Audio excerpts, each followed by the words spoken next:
You don't need to be consumed by stress, and you don't need to get rid of it either. Ooh.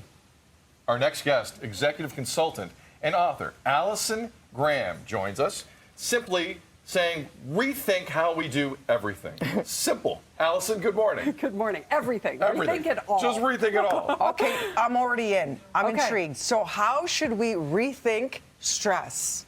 Well, first of all, I think what we're doing in society is we're caught in these patterns that are accidentally firing our stress hormones unnecessarily.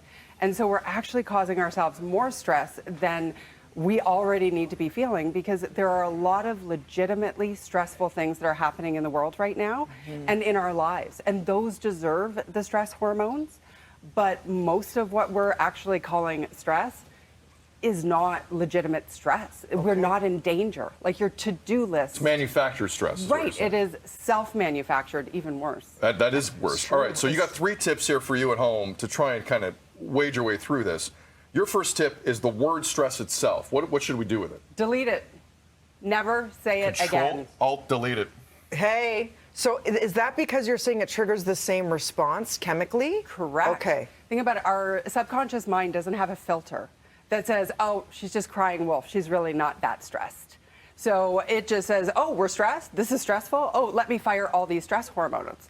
And so, the purpose of stress is like if a bear is chasing us, it's going to, all of the hormones are going to get us completely focused on getting to safety. And then they're supposed to come back down, right? And we just come back to our baseline.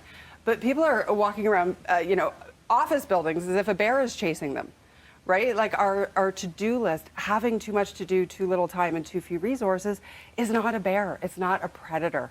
And so Yes. stop using the word stress.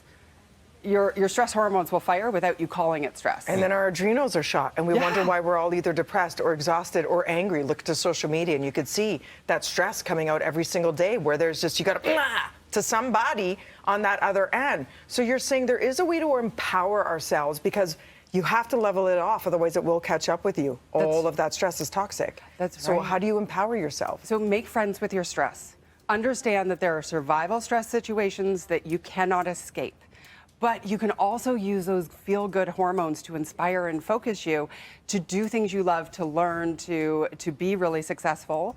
And then we want to stop creating unnecessary stress and doing online. I call it emotion. So let's imagine a parent is worried about they can't make the mortgage payment because things have gone up. They're worried about their job security, and those are legitimate survival stress issues. Yes. But then their child says, "Hey, can we go out and play?" And they do this, right? Like, sort of unleash on the child, or unleash on social media, or go into a meeting and they're just not in their absolute flow. It's misdirected. That's right. It's misdirected, and that adds stress.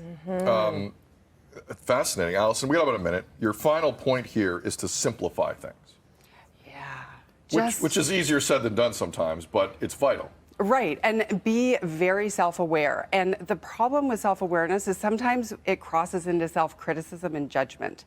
And so I encourage people to be compassionately curious as they look at the patterns and how they may be making life harder than it actually needs to be. I love this line. It speaks to me. I hope it does to you at home. You say, we want to be careful about creating storylines of doom and gloom, or misplacing emotions and engaging in habits like comparison, worrying, procrastinating, and not setting boundaries. Because like you said, if you look at all the problems of the world, we've never had more access to information, way too overwhelming. Then you look at all the microscopic problems that maybe you have on the day-to-day, add to that a layer of social media.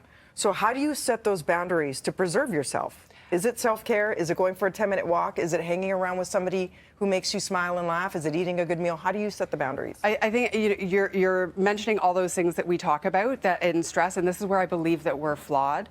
Those are about, those really good healthy lifestyle activities are about releasing stress hormones that are already firing And what I'm encouraging people to do is stop interpreting everything that's going on around us as stressful, right? So that we're not actually having to release the stress hormones that have been firing. And so really getting compassionately curious, look at everything that's going on around you, compare it to a bear or a tiger. Is this literally putting me or the people I love in danger? If it is not, then chances are you're adding some misplaced emotion, negative storyline, or a barrier to performance. We're out of time. AllisonGraham.com. Much better.